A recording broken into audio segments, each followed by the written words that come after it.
do there, people? It is I, Captain Steve, and today, chums, I'm going to be going over a sort of thing I made, a mock-up of what I would like to hope to see in the patch notes for No Man's Sky in 2022.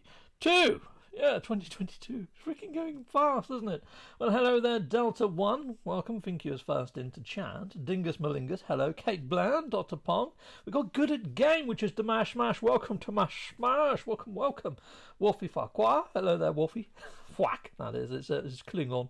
Yeah, we got Bozimoto. We've got Ricey Ship Emporium. Oh, he does great ship reviews, does good old Ricey on No Man's Sky. Check him out. He's actually hunting for the ship that's inside of my logo, which I haven't got that logo on my top, have I? No, this is merch, by the way. You can get this on my merch store. It looks more like a cycling top, doesn't it? But no, it's my merch. Yeah, I was going for a Star Trek type uniform. It's a little bit loud for that, though, isn't it? Right, cool, awesome. Guthrum, hello there, Guthrum. Welcome. Kix, what's this all about then? Well, I made a mock-up. So let me go into podcast mode. If I hit up my Tinterwebs, on here, I actually put the mock-up on here. But let's go through the mock-up first, and then we'll come to people's feedback on the mock-up, shan't we? Right, okay, so this is it. Can I make it any bigger than that? How do I get rid of this side panel? Right, let's just view in a little tad. There we go. That'll do. So it's called No Man's Sky Pillars, is what I've gone with. Mainly because I feel that Hello Game should go back to what they originally envisaged with the 4 pillars that make up No Man's Sky. So yeah, we've all seen this image before. Look at these around the bottom of that. Doesn't that look really gnarly? That's kind of cool. Hopefully you wouldn't have to run to each of those and charge up each of them before you can activate it. Yeah, I know we've got that pedestal at the moment that we can activate, but at the same time, I really wish there was a singular button to actually activate the portals. Anyway, I digress. These wormy creatures are starting to look a little bit better now and looking more like the ones that we saw in the E3 sort of demos, aren't they? But let's scroll down a bit. So here we go. Introducing 4.0. I mean, we're on update, 3.7? So there can't be too many updates yet until they actually hit 4.0 anyway. So I would like to think that there is a larger update happening at early part of 2022, and I really hope it encompasses some of this sort of thing here.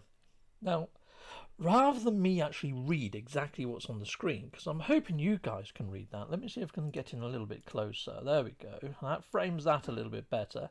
Hopefully people on mobile devices aren't struggling too much to read that.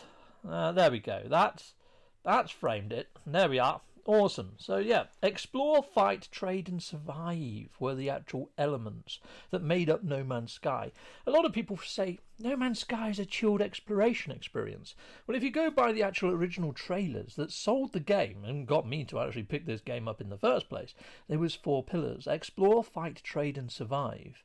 Now, trade interested me quite a fair bit, especially when you can see that there's different races and there's all sorts of ships going on. I thought, flying in, maybe you could actually build up a ship and sell a ship on and all that sort of stuff. The trade element I feel needs a lot of work for it to actually be in the 4 pillars, because at the moment you go to one galactic trade terminal and you find exactly what's in another one, and yes, there might be some negatives and positives, and you can set up a sort of trade route, but you can't barter, you can't bribe, you can't do smuggling. There's a lot of things that you can't do which you would like to see in a space sort of exploration game. And yes, you can salvage things, but it doesn't feel like you're salvaging a wreck, getting a load of free stuff and then getting a massive profit off of it. There could be so much more to trade. There really could. But anyway, let's scroll on down a little bit. So here I mentioned about freighter battles and the encounters. So at the moment you wait 4 hours. Yeah, you wait 4 hours because you know how it's been programmed. And then you jump twice, and then you encounter a freighter battle. And it's when you warp into a system and they hail you. It doesn't matter if you say, no, do one. You've still got to actually fight off the actual freighter. Or you can't warp or do anything, and it's a real freaking pain in the neck.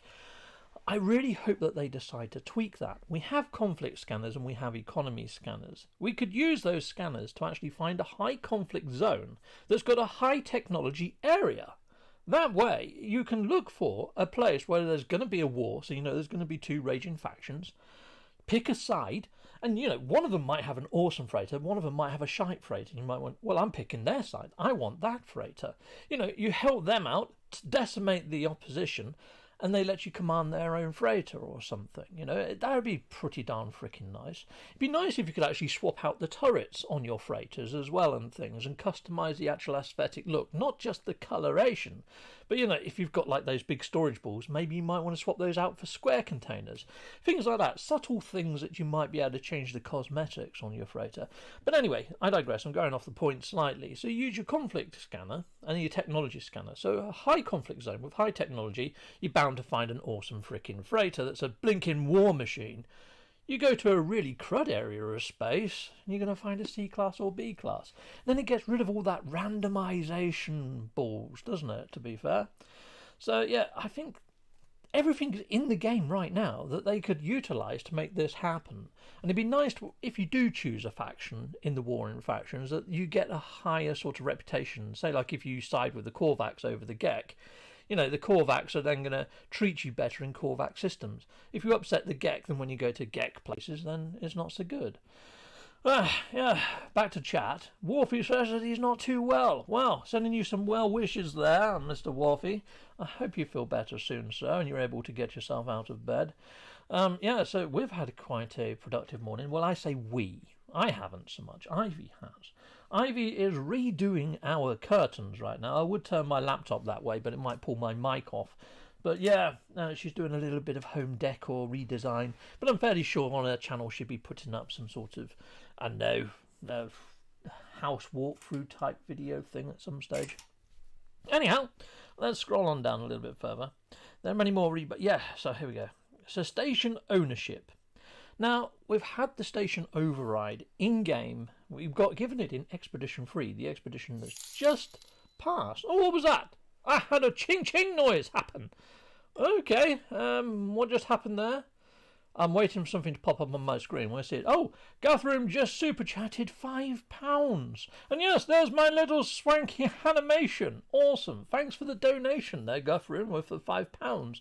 That took me by surprise. I was like, why my laptop made that weird noise? And then I remembered. I'm live streaming. Yeah, so the station override was given to us as an expedition sort of drop, wasn't it? Yet we can't use it. If you try to use it, it says that it's a counterfeit, and it takes it away from you, and nothing actually happens. But I'm hoping with the station override, you actually take ownership of the station. Now, when you use factory overrides, it overrides the factory, doesn't it? And you get to get a blueprint out of it.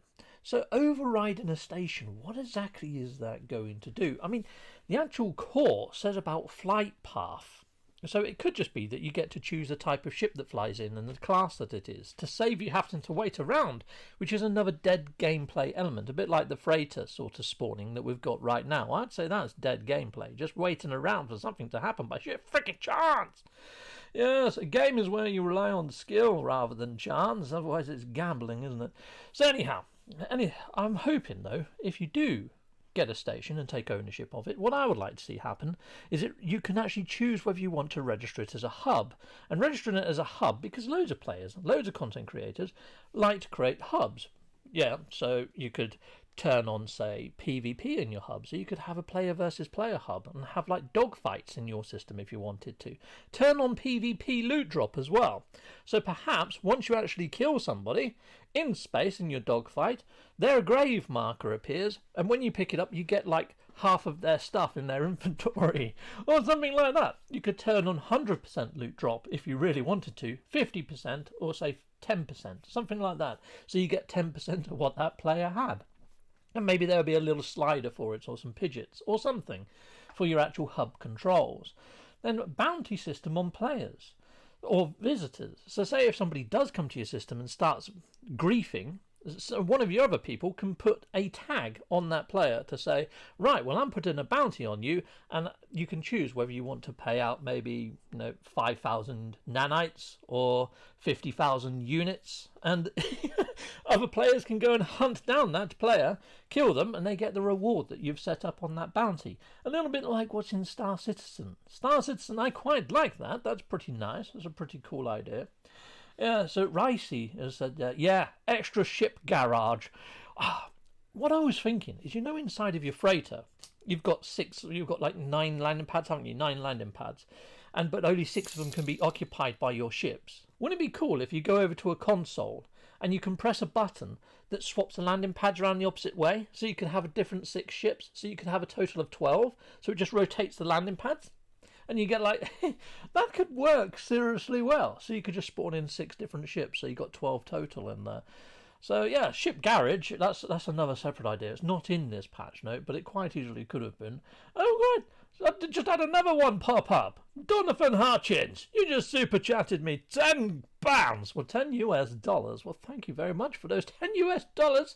I'm going to be living in my little pockets. Yeah, actually I have no pockets today. I'm actually in pyjama bottoms at the moment, Chums. Yeah, with my snazzy top on. It's Bank Holiday Monday, no work. No shops are open. Well, some are, but limited. Anyhow, back to this. Right. So, yeah, you can set a prefix or a suffix to discoveries. So you could set it up like mine's NMSA and then whatever your discovery is. So that'll be a fixed suffix. And no matter what you name inside of my hub system, it would just say NMSA on the front. You know, I know Zane has his own sort of suffix and prefixes, and a lot of hubs do. Base building, so I'm thinking you can either switch it on or off, or only set it on for members of your guild or members of your fire team. You know, so then that way you could just have limited bases built by people you know inside of your system. So you're not just going to have loads of base computers with giant diving boards into lakes and weirdness going on. You can actually set up a theme there. So you could actually make a little hub area of bases that follow a theme inside of there. So turn it on just for maybe your guild inside of that hub. And that brings us on to the next one. So guilds. So yeah, guilds, it'd be nice to have guilds inside of No Man's Sky. Inside the station, we've already got a guild envoy. Does fudging nothing, apart from rewards you stuff the very first time you visit that station. Wouldn't it be nice to have guild missions from the guild envoy that award you with super fantastical stuff? Good at game! Damash smash! Well, thanking you, you just dropped me $5 into my little shiny pocket. Not playing No Man's Sky of late, but can't start the day without a Captain Steve stream. Well, thank you very much there, Damash smash. Well, I am thinking about doing this sort of format of show, but doing it on gaming as a whole at some stage. So I'm looking at maybe PS5 and PC gaming mainly, because that's where I'm kind of at right now with this laptop and my PlayStation 5, and bringing to people. I like open world games, I like RPG games, sci-fi games, and fantasy. So fantasy like, you know, Elden Ring or Dragon's Dogma or Lord of the Rings, that sort of stuff. Sci-fi is in space, and open worldy. I like to be able to free roam and make mistakes if I want to. If a game's got all of those elements in one, which, you know, Starfield may have, Hello Games' new project may have, frickin' how many boxes would that tick? You know what I mean? Anyhow, so yeah, next is vendor speciality. So I go into vendor speciality a little bit further down on here. So vendor speciality. This is one of the above that differs. You can use sliders to allocate where the S-class modules are more likely to appear using the 4-pillar scale. Moving to fight, the more likely the multi-tool and ship weapon modules will be an S-class.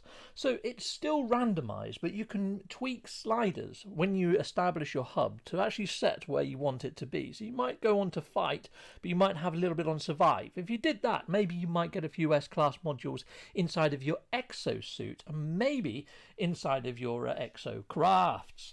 So yeah, or explore will probably give you a shed load on your exocrafts, but then also give you, you know, your pulse engines and your warp engines, that sort of stuff. So the sliders all would represent the pillars of the game, but also what the vendors sell. So it really pulls on the fact that there are 4 pillars. The only place in game right now where the 4 pillars really exist is inside of frigate missions. So when you're sending out frigates, you've got exploration vessels, mining vessels, you've got combat vessels, you've got trade vessels. So you've got the 4 pillars right there. You know, survive is more the mining sort of vessels, if you like. So yeah, I would like to see the 4 pillars echoed in No Man's Sky a heck of a lot more, and that's why I called this update Pillars, because it's going back to those original sorts of things. Yeah, and people out there in the viewerverse, Good at Game are already doing a podcast based on the gaming sort of world, but they also do real lifey type stuff. Like there's Mad Advice in there where Madfish jumps on and she talks about things that might help you with day-to-day struggles and things. If you haven't checked out Good at Game and their podcast that they do on a Sunday, you're missing out. Yes, because I'm hoping that they bring that back in the new year and make it more regular. That'd be freaking awesome because I do enjoy their Sunday streams. Heck yes I do. Sundays are great for streaming though, aren't they? Zane's there, Sword's there.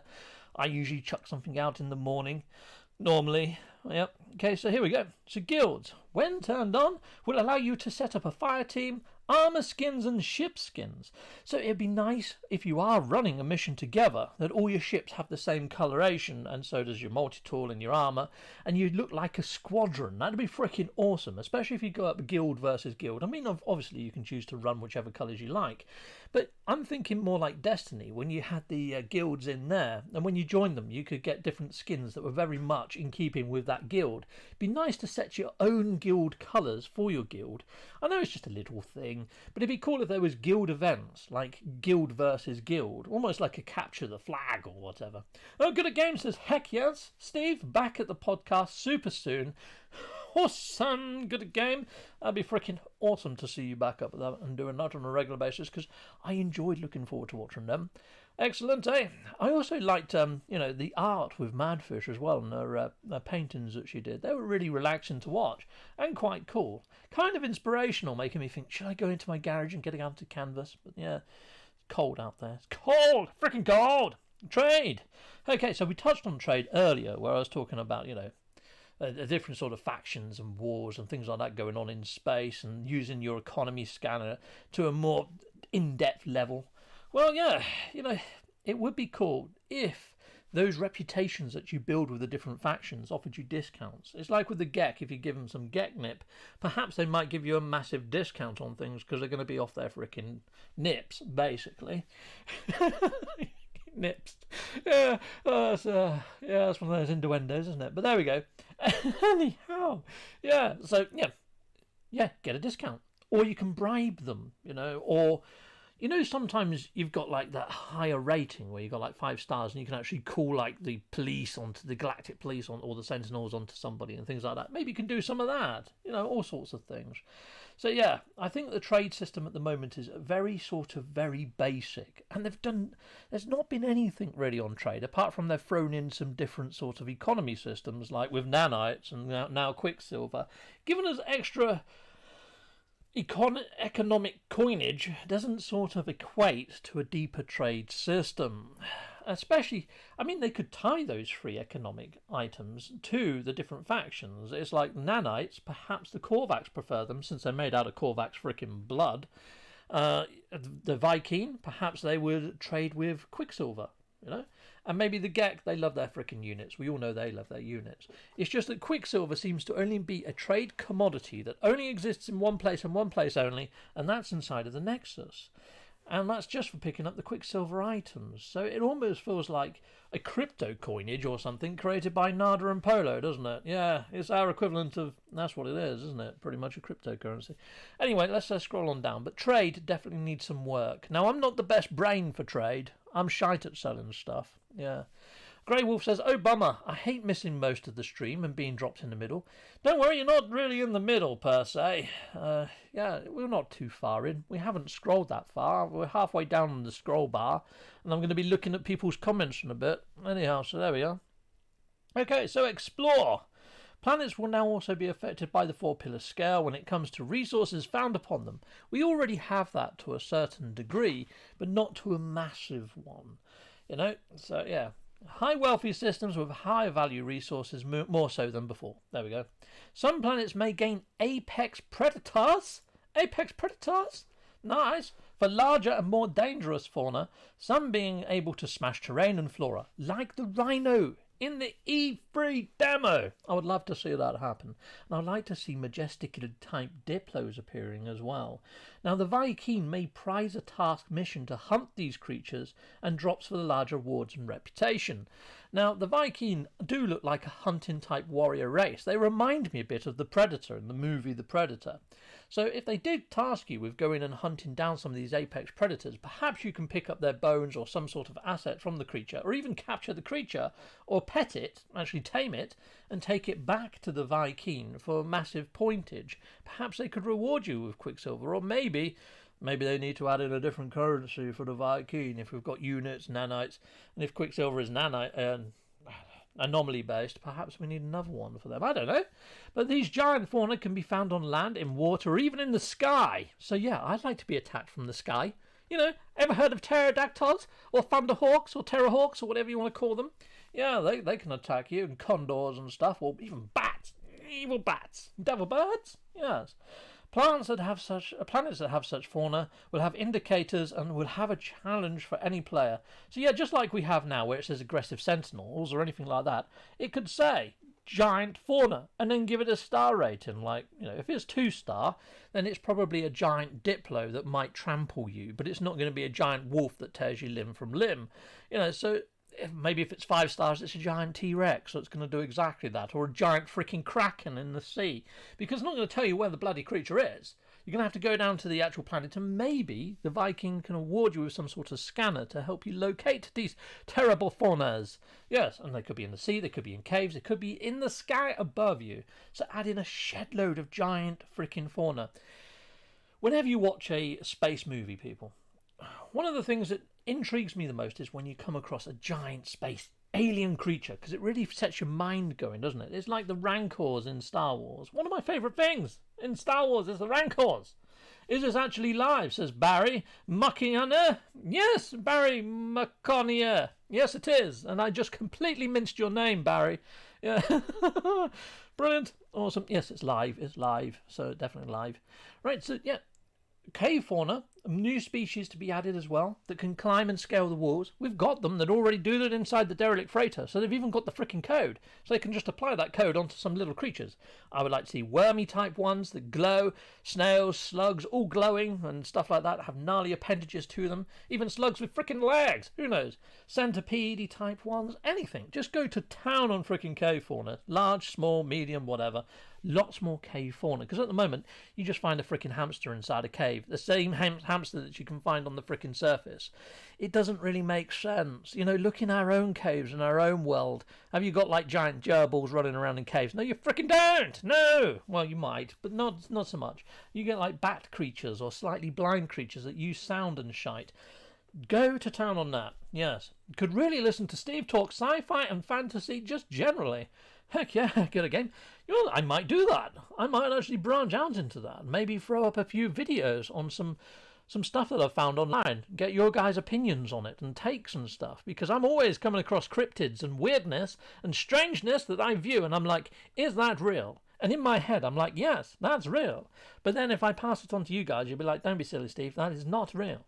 It's like, I was watching one the other day for the Vostok lake creature. Basically, I might as well talk about it because we're just talking about dangerous giant fauna right now, aren't we? Well, this Vostok creature that they allegedly found over in some Antarctic ice in Lake Vostok, not in the Antarctic. The Russians went down there with some divers, the sneaky Russians. They went down there with some divers and they come across this octopus creature.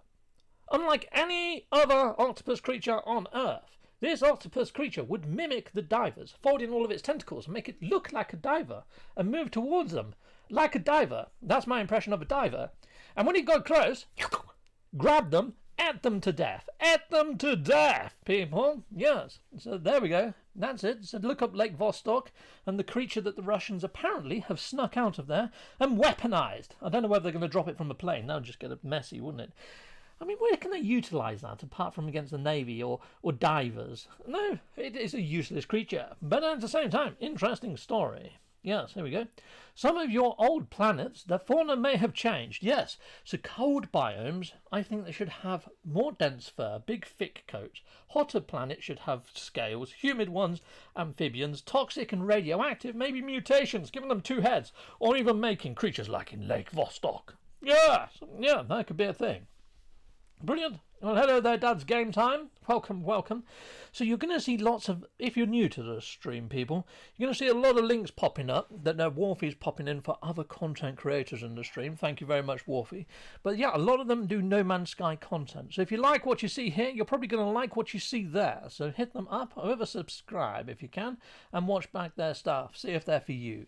Colossal archives now serve as a station port. Whatever you take to an archive, be that lore, treasure, relics found in the system or planet it's on, it will be analysed and will affect items for sale in the Galactic Trade Terminal. So yeah, this is linked into your station ownership idea. So if you own a station in that system, going to the Galactic Archive, well, the Planetary Archive, the Colossal Archive, will change things inside of your Galactic Trade Terminal. So if you start putting in there some really cool products and stuff and pumping them in, that's what's going to be for sale upstairs inside of your station. Makes sense, really, doesn't it? Now, there is actually a mission appeared inside of your log. Whenever you're back into No Man's Sky and you jump to a new system, go into log. You're going to have a mission that appears there that tells you to start categorizing and finding everything in there, your discoveries log. And when you go to your actual archive, and you print out one of those maps, they've got very similar names. It's like they should be linked to one another. So even uploading your discoveries perhaps might help. It could be that if you've discovered all creatures, maybe you could select an actual pet egg that appears inside of your station that actual people and visitors can pick up to get the best pet from that system. You know? Heck yes.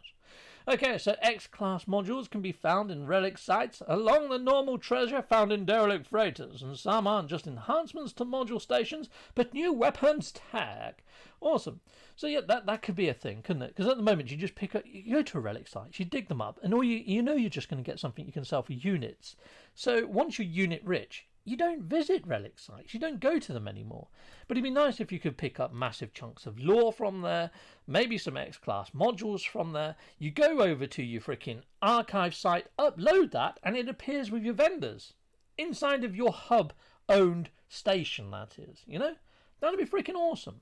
And these could include some really gnarly tech, a bit like the incinerator that they accidentally gave us, and maybe some new weapon tech like bouncing grenades, sticky grenades, maybe an item where you tag a creature, maybe you shoot a dart into it or something, then when you just fire your bolt caster even into the air or whatever, those bolts just home in onto that creature and kill it. You know, perfect for these new Apex creatures, you know what I'm saying? Heck yes.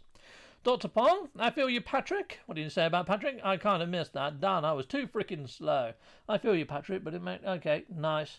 Yeah, running No Man's Sky on PS4. I've heard a lot of people saying they're getting a little lag just lately and more crashes than normal. There's some weirdness going on, people. There's some weirdness. And you normally find that when it gets a bit janky and the Discovery servers start playing up and you get this lag, is normally before we get some sort of big update. I'm sure before they put us onto a big update, they move us into a dev service type space. We get some shift in our connection rate for a while, and then they put us back into the live environment and everything goes back to being awesome again. Now, I'm wondering whether... I've done a video the other day about the Nexus and how we sort of stumble in the air and we jutter and then we jump and stuff inside of the Nexus now.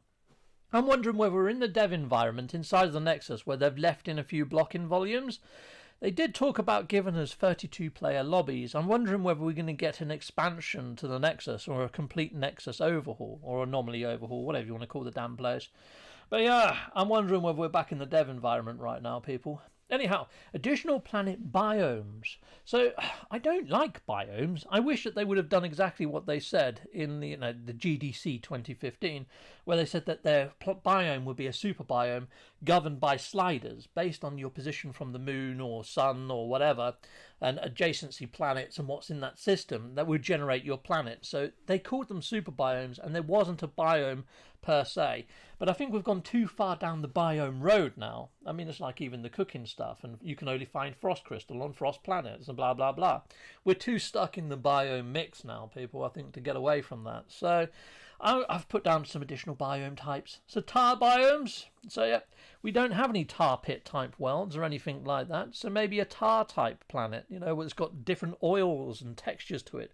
Especially now that we've got a lot of this sort of ray tracing coming in. It could look quite kind of nice, an oil slick type planet. Heck yes, it could. So tar and oil biomes, big bubbles popping up and you know, of tar and things like that. That'd be pretty darn sweet. Even tar geysers, perhaps. A droid biome. So at the moment we've got planets that are droid planets. They've just got droids on them, but they're normal planets. I would imagine that if a planet had droids on it, perhaps the whole planet would be droid-like. So droid and techno are kind of similar in a roundabout way, where they could cross over in places. But the droid planets, I'd like to see not just 2 or 3 types of droid on there, but have droid birds, droid fish, droid everything, even some droid type bipedal chaps that we haven't seen before, perhaps even another sort of robotic race that frequents these droid and techno planets. The techno planets, I was thinking more cyberpunky, so they've got a lot of buildings on, not a lot of actual landscape, but actual buildings. So rather than having randomly generated rocks, have randomly generated buildings everywhere. We've got that many randomly generated base parts now that they quite easily could random generate buildings all over a planet rather than have trees and rocks and things. Just have buildings everywhere, like a giant city techno type place. No fauna on there, maybe just have pathways for NPCs walking about, lots of Viking or Korvax or whatever, and it's just a world that's inhabited by the races, basically. Sentinel world. Sentinel world is what it says on the frickin' tin. Guess what that is? It's a world full of frickin' sentinels. They've taken over the planet, almost like the Borg. Think of the Borg cubes or the Borg like round boards. Sentinel planets would be, sentinelized. Completely sentinelized. Big balls of frickin' machiney type stuff. So all 3 of those are kind of very machiney. The droid planets, though, I'm thinking could still look very similar to the planets we've got now, but have droids on them and have maybe a few sort of robotic-y parts.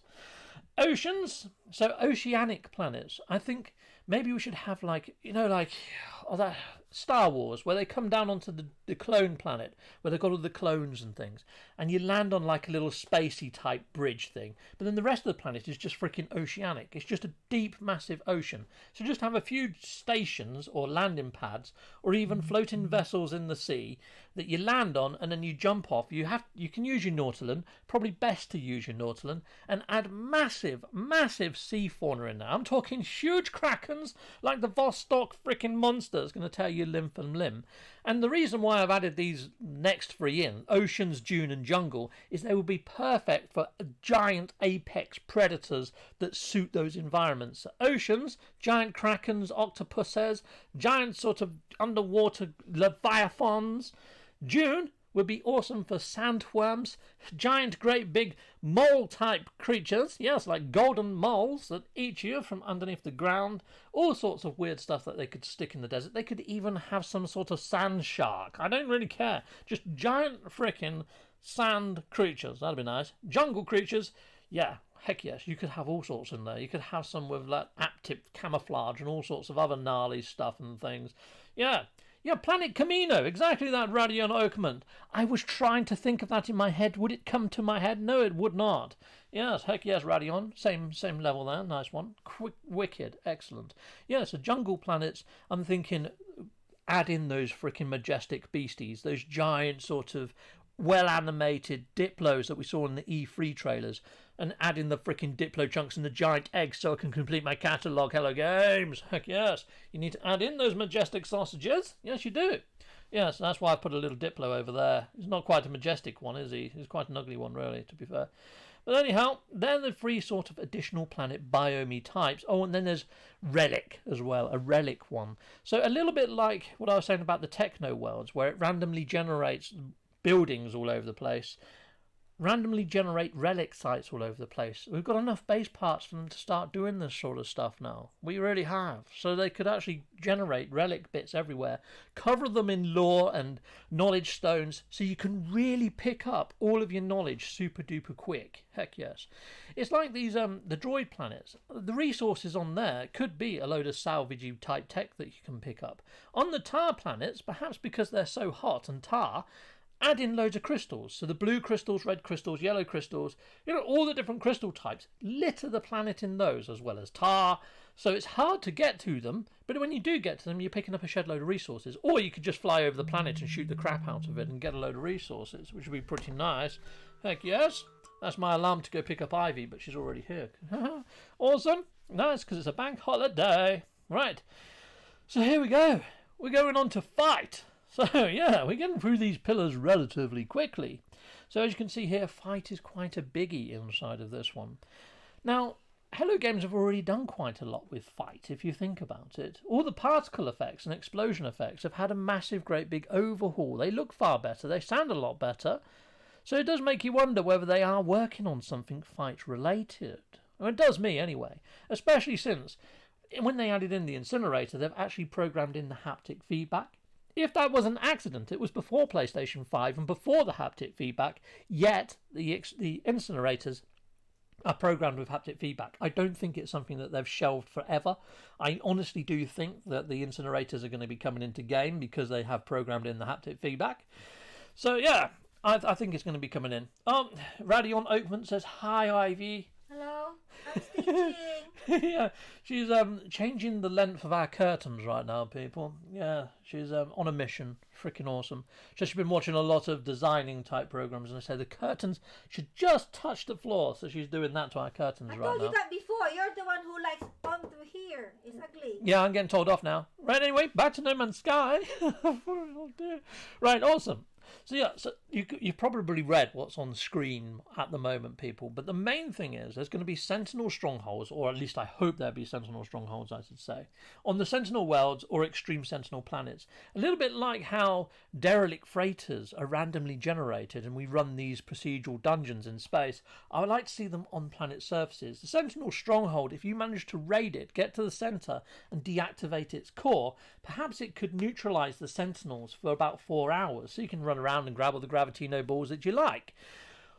Or, if you fluff up, perhaps it could alter all the Sentinels to become corrupted on the planet and they completely, liquidate you.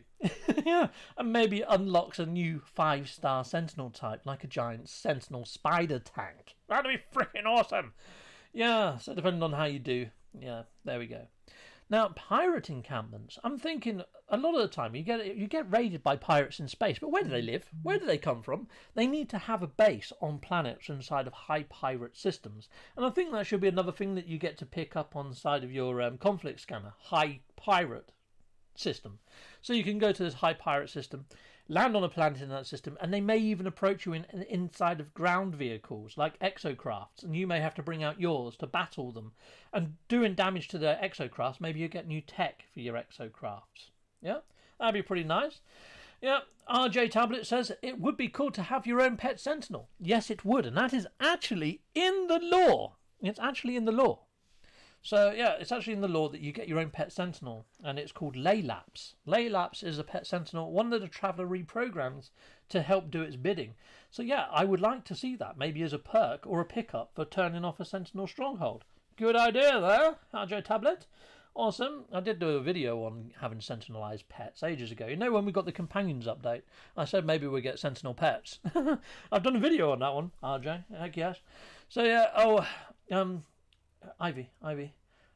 Warfy has said, with curtains, the thing that you don't want to do with curtains is cover your radiators, because then all the heat from your radiator just goes back out the window again. Yeah, this is something that I did actually say as well, Warfy. That is something I did point out, but yeah. Anyhow, let's roll down. But the Nexus missions have a revamp. New missions will cycle in and out each season. So like how the expeditions cycle around and we got them all repeated at Christmas. I think that's a one-off. I don't think that's going to happen again. But we used to have the weekend missions that happened seasonally, and I would love to see that returned. What I'm worried about, though, is Hello Games put that thing out that was saying that they wanted to move expeditions to be cloud-based, much like the weekend missions, where they don't have to devote a coder to it. So all this stuff that I'm saying about Nexus missions getting an overhaul, unless they can make it cloud-based in a very clever way, I don't know how they're going to do it. Now, we have myth beacons that we can pick up from the Quicksilver agent right now that serve no purpose. But I'm thinking those myth beacons, as you're going around doing these new sort of missions, perhaps if you use your animus beam and zap stuff, when you look at fragmented qualia, when you read the description of fragmented qualia, I'll try and bring it up on the wiki in a bit, it says that you're actually getting the binary code of those creatures and their experiences as data. So maybe that data can then go inside the myth beacon. Not only that, but maybe when you use liquid sun, maybe it does the same thing for resources. And you gather information into your myth beacon. You take that myth beacon when it's full back to Nada. He grades it whether it's a level 1, level 2, level 3, and then he hatches it open, or decrypts it, I should say. And level 3 stuff, you're going to get S-class or X-class modules. You know, level 2 stuff, maybe you're going to get a C-class and B-class or A-class, you know, that sort of thing. A little bit like when you decrypt engrams inside of Destiny, you know, that sort of stuff. So when you're doing your mission, the more myth beacons you take, the more data you can bring back, the higher chance of awesome drops that you're going to get from Nada. So it gets people doing the missions with a grind, and there is a sort of random drop method at the end, but it should be quite a fun one. You know, and if they make these S-class modules do more to your character and actually display the stats on the screen next to your items better, because at the moment you've only got maybe 3 things on your ship, four things on your ship, 2 things on your multi-tool. It'd be nice to have maybe a whole list of maybe 8 things on each screen, so you can see your stats for everything to make it a little bit more RPG-ish. You know what I mean? So yeah, so the normal Quicksilver missions, I would like to see them rotated out a little bit more, add in those Sentinel strongholds, pirates encampments, photography missions as well, and cooking missions.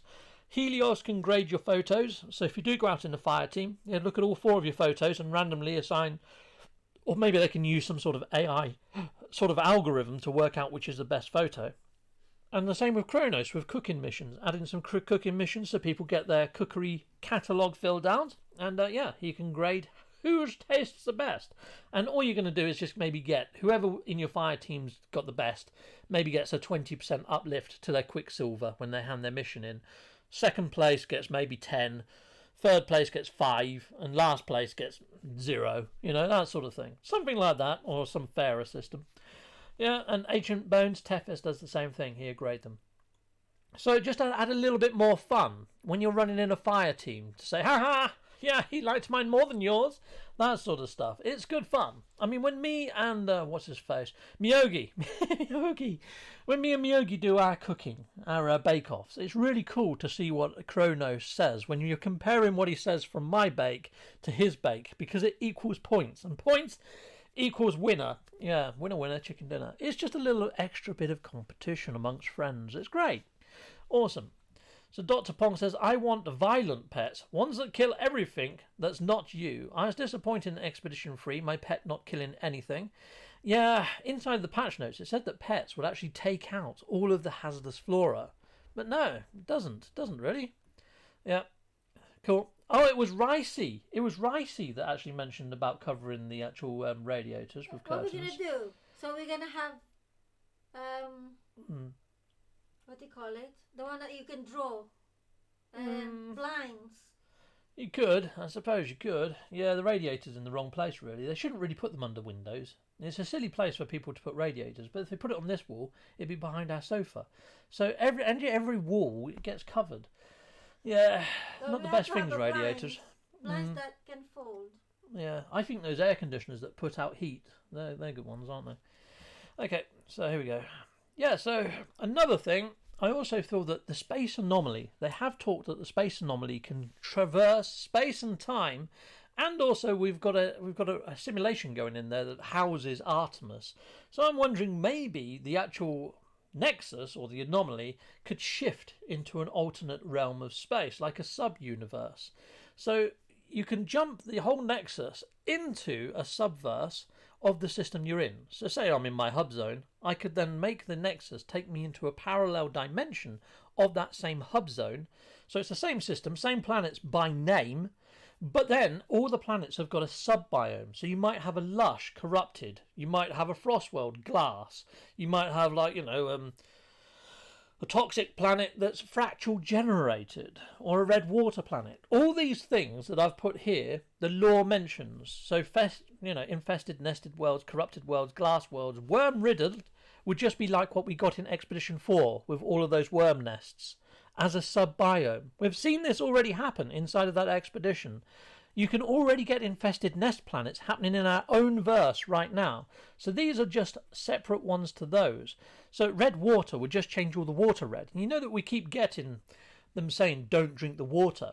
Well, in this one, maybe if you go in the oceans, they're actually toxic, and that you start wavy-davy stuff starts going on, or weirdness, or you encounter some giant swimming freaking sentinels in there with red eyes and stuff. I don't know. Living planets can be more for your living ship. So if you find a living planet, awesome. You can grab yourself modules from there, upgrade slots, and all sorts to make your living ship just as good, if not better, than your current your current ships that you've got. So people start using their living ships more. And maybe in the living systems, if you find a living planet and you fly near to it, you might be able to find a living freighter that you might be able to get. That'd be freaking awesome. And yes, that explains where maybe the alien multi-tools come from that look like living multi-tools. Yeah, so here we go. That's pretty much it. Sub-biomes for every single one of those biomes. Add those sub-biomes to those new biomes, and we've instantly got a shed load of more exploration that we can do. I think if they had that sort of sub-biomes and the new biomes, that should give everybody enough exploration for a freaking year. You know, easy. Yep. So yeah, there we go. I also mentioned about the fragmented qualia here and stuff. I'll bring that up on the wiki in a sec. In fact, I'll do it now on another tab. Oh, I don't know how to spell it. A fragmented qualia. Okay, let's give it a go. No Man's Sky fragmented qualia. Okay, let's jump into there. Now I'll show you what it actually says about fragmented qualia already. So here we go.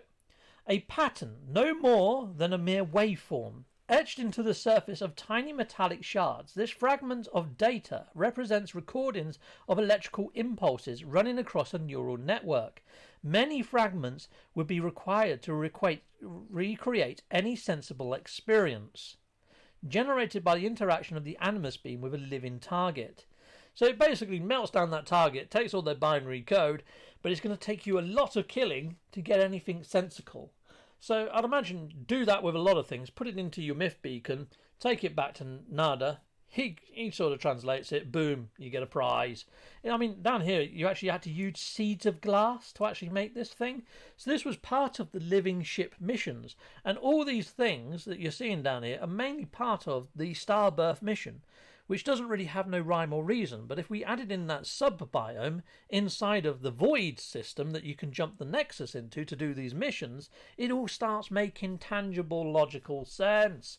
So yeah, I feel that this sort of update, hopefully, Hello Games are already thinking along this. I mean, I'm not some sort of crazy scientist, super thinker or something.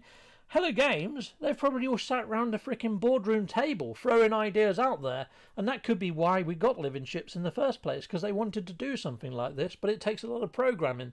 So perhaps it's coming, and maybe I'm just joining dots, that they've already formulated and drawn all this out. This could already freaking exist in an update. Who knows? But here we go.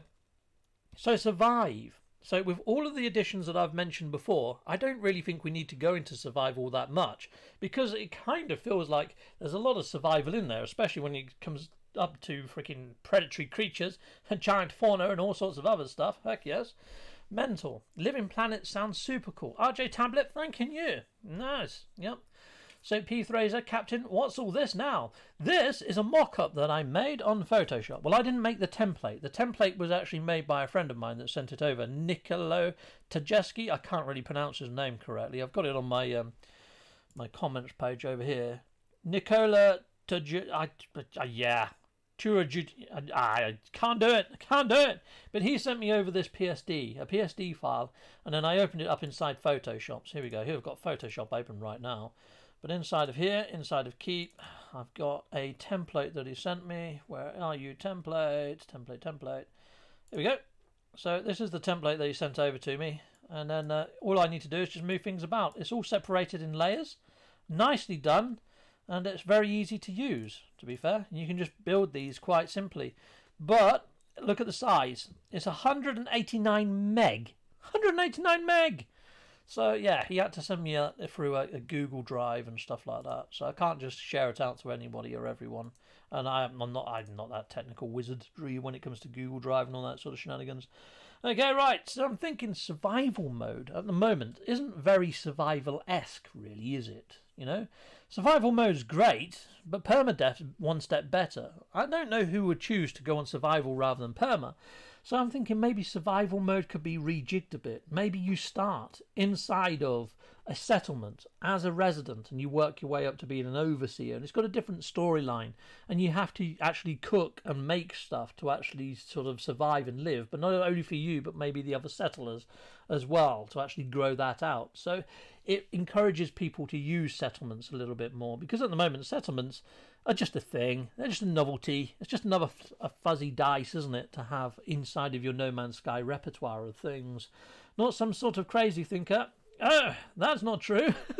Well, I do like my conspiracy theories and I like crazy stuff. Maybe I am slightly crazy. But yeah, I would like to think that these aren't out of their super out of the box ideas. I feel that all of this has foundations already in game, and this is just sticking stuff on those foundations. And I would like to think that Hello Games put those foundations in for a reason, as placeholders for building something like this on it. I mean, even if they put 10% of this stuff in, that'd be freaking awesome. 185 MG, try 2G sized files. Laugh out loud. Hi Captain Steve, and hi everyone. Well, hello there. Try 2 gig sized files. Yeah, Scottish Rogers, that's not good. I used to have to deal with massive files in the past when I'd done a bit of graphics design, and it was always fun. But we had Thunderbolt or Firewire that we used to transport it on. Yeah, but I used to use these zip drives where you could put everything onto a zip disk. Anyhow, the Void. While in the Void, you'll find modules and storage, organic matter, to make your living ships on par with other ships. We've already touched on this. So yeah, when you actually jump your ship, well, the Nexus, into the Void, I'm thinking you get 48 minutes, 16, 16, 16.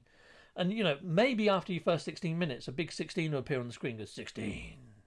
And then after another 16, it'll be 16. And then the last one, boom, and it pulls you back. And you're back in the Nexus, back in your normal realm. A little bit like, you know, when you go through the portal the first time and you get that countdown and you get sentinels swarming on you. A little bit like that, but you get 48 minutes and every 16 minutes, boom, 16, you know? And yeah, so you get 3 of those and then you're back into normal space. You can do that once a day. But the nice thing is you can invite in a fire team. So I could take Rod and Wharfie and whoever else with me into there, come back, and then Wharfie could fire up his and I could join him on his one, and so could Rod. So technically you could, if you're in a fire team or in a guild, you could run it multiple times a day. So the more friends you got, or the more incentive it is to set up a guild, make online communities and run these missions. So it encourages all of that sort of level of play. Who doesn't like fuzzy dice? Yeah, that's a good question. Maybe people that got allergies to fur? Who knows? But yeah, you're quite right. Fuzzy dice are pretty darn freaking awesome. I do not own a set of fuzzy dice. No, I don't. Right, anyway, so that's pretty much everything that I would like to see. Now, this is all aimed mainly at people that have S-classed everything in-game, to give them additional challenges, additional things to see and do, and to breathe extra life into end-game. But not only that, I think that new players would enjoy all of this as well, because it's all-encompassing. It actually adds to the experience that they've already got and then makes it deeper. Because at the moment, what I would say is Hello Games have done a fantastic job in supplying us with a sandbox universe with so much to see but very little to do inside of that when it comes to depth and actual game. And yeah, it's kind of very, very vast but very, very shallow at the same time. So there we go. So we covered off the fragmented qualia. Let's go and have a look at the comments of what people have actually said on this mock-up that I've done. So, Full Metal Haggis would love to see this sort of stuff added to the game, but honestly, I'm surprised with all the stuff it has already being added without any additional cost to us. When I think back to the first release, oh so long ago, and compared to today, the differences are stunning. I would completely agree with that, Full Metal Haggis. Hello Games have done a fantastic, sublime job with everything that they've done. Now, what I would also add on top of that, though, although that there's been no extra additional cost to us, Hello Games adding all this additional content in has made the game more attractive. Its rating on Steam has gone from being very unfair to being very sort of, people are very happy with it now, to the point that more people are picking up No Man's Sky, saying, let's jump back in, let's see what this fuss about. And they're jumping back in, they're picking back up. And if you look at Company House, Hello Games haven't gone out of pocket. You know, their revenue is... So they've been bringing this actual out to many different platforms. They've brought it out on VR, they've brought it out on Xbox, they've put it out on PC. It was originally like, you know, a Sony exclusive type thing. It's now cross-play. It's brought so many people in, so many more players. Their player base is about as big as it's going to get now. So, you know, it is where it is. They're making money is all I'm saying. So although there's been no cost to us, the people that stayed with it from day dot, I think it's nice that we've stayed with it from day dot, and considering that we've been along the ride the whole time when it wasn't so good, it kind of feels, okay, well, fair enough. We're still in sandbox mode. It gets me that they've put out so many different box arts and box versions now and said that the game's done, but then they keep adding to it. It still kind of feels like it's growing, which I love. And I love that it's a passion project of Hello Games, and they're still growing it. But I hear this argument a lot. Yeah, but it's free, Captain Steve. Yeah, but it's free. But Hello Games is still managing to get new players off of all of this sort of stuff that's going on. It's new additions to make the game more attractive to new buyers. They're not going out of pocket, you know? So there we go.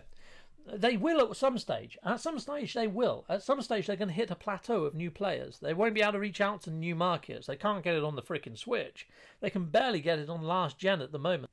So, yeah, there is a plateau to that. And let's see what happens after that. You know, The Void, love your ideas. I definitely think the new tech in the starships and station override are connected.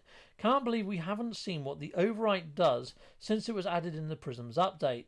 The bit where it says flight path management really intrigues me. James MC, yes, I've done a video on this flight path stuff. I kind of feel that it might just let you choose the type of ship you want to fly in and the class that you want to fly in. It might just be that. It might just do that and bring you in the ship that you want to save you waiting around for 10 hours waiting for an S-class or A-class to fly in. You know? So we've got Capybara. Love it. Let's hope 10% of this gets implemented. Heck yes, Capybara. Definitely. That'll be freaking awesome. That'd be great. The Switch would crash 99% of the time, says Radiant Oakman. Well, Radiant, I would like to say you're probably right there, my friend. But at the same time, I've been playing Dragon's Dogma on my PlayStation 5. That runs perfectly fine on the Switch, apparently. So maybe it's down to optimization. Looks freaking ace, Captain, and astonishing you could at this rate even make one. Exactly like the I.O. tower in the classic Tron. This looks so good, Captain. I'm looking forward to seeing the game fully. Well, Radiant Ointment, I would like to hope that it does, but it's just a mock-up. It's just me putting my ideas out on a piece of paper, basically. So who knows? Fingers crossed, though, eh? Fingers crossed. Cool stuff. I hope this gets added in. Well, except the freighters are more difficult to find and greatly reduce sodium and oxygen on Planet's part. The last one won't affect me because I'm not new and I can just buy stuff from getting the capital freighter. It's already a hassle for me right now, so please no more headaches for that venator. Well, stuff, I only said about reducing the oxygen and the sodium on survival mode, and you have to resort to cooking and playing the game a bit differently. Mainly because survival mode doesn't really have many survival aspects. Where a lot of survival games, you do have to eat to survive. It's one of those things. In fact, if I stop eating right now, there's a good chance I'm going to die. You know, so survival and eating would be a lot better than running around picking up plants. If you get me, it adds to the survival element. As for getting the actual freighters, as long as you've got your conflict scanner installed and your economy scanner, you're going to find a freighter fairly quickly just by jumping around in the galactic universe. You don't have to wait 4 freaking hours, jump, and then hope that you encounter one that's an S-class. If not, re-roll, jump, and then re-roll, and then jump, and then re-roll. Hopefully, you go on the galactic map. Oh, look, this one's a top-tier conflict zone, top tier technology zone, jump there, bang, there's the freighter I freaking want, bang, S-class straight away. Yeah, so if you get your tech, you get your freighter, basically is what I'm saying, people. Okay, awesome read and some ideas there, my friend. Nice one, Aaron Heyman. Maybe I didn't explain that too well, stuff in the actual patch notes, but hopefully that's put a bit of context to it. Thank you very much. Lazarus de Death. Have to read that when I get home Tuesday. That's far too little read on my phone. Yes, yeah, I tried to make it as big as possible when I had it on my screen here, but even then it's quite difficult to read. It looks so real. I wasn't so sure, says Eugene Carr. Cheers, Eugene. Thanking you. Well, I do knowledge articles and things like that as my day job for like a service desk. So, yeah, I do like doing stuff like that. Oh, I haven't liked and hit a little heart on there. Oh, it's only an hour ago. There you go, Eugene Carr. Light and hearted. Freaking awesome. Now, I did put this over on the Twitterverse as well. So if I just jump over to Twitter, I don't think I got many comments over on the old Twitterverse. Let's have a look on Twitter. I haven't really checked. Okay, so I put out my Dragon's Dogma stuff. I got no comments. No comments on there whatsoever. Brilliant. Well, let's just check Reddit. Reddit. There's Reddit there. Boom. So I put it on Reddit as well. And funny enough, my posts never get any sort of recognition on there, to be fair. Oh, look. Sean Murray has just dropped this image on Twitter. Is it a new update? What's your idea on this? Okay. The original source is in Japanese. Yeah. The original post is there. His original post is here. When you click it, I've just put a comment on there just momentarily ago. So if I just go there, it actually translates. Oh, God, show more replies. Billy. Oh, there's loads of replies on there now. But basically, he says that it's a crashed freighter. He put it in sort of his own language, which I actually translate. But that's a crashed freighter that he's landed on. So it's not a new update, people. It's not a new update. So here we go. Let's go into my profile, boom, and then my posts. I'm terrible on this. I can't find my stuff anywhere. You see, it's got like a grey title. I don't think it's really posted, but then again, it's got 3 upvotes. I don't think it's got any bloody comments. No, it hasn't. It's got no comments. Arse and biscuits. Right, okay, well, a lot of work went into that, Mr. Reddit. Yeah, nobody's blinking commented. Arse and biscuits. Nice. 70% upvoted. Darn it. Sod it.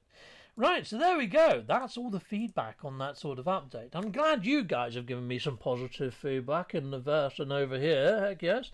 See, I don't really bother with Reddit because maybe I don't know how to use it. Who knows? I don't know. I don't know whether it's actually public or not. There we go. Awesome. Yeah, I would like to see a revamp on ship designs and exotic ships. Just doesn't feel exotic anymore. James MC, I'm kind of with you on that, especially the amount of variance in colour for the exotic ships. They don't go through the whole colour spectrum of all the other ships, do they? You don't see like some really gnarly coloured exotics or even some jet black ones or something. That'd be pretty cool. But yeah, I hear you. They could do with making them a little bit better, couldn't they? A few more exotic ship types. Heck yes. Huge pillars of Ribram, Emerald and Saffrium too. Nice one, Radion. Well, Radion, they used to have... what was it? Heridium that used to be in big pillars.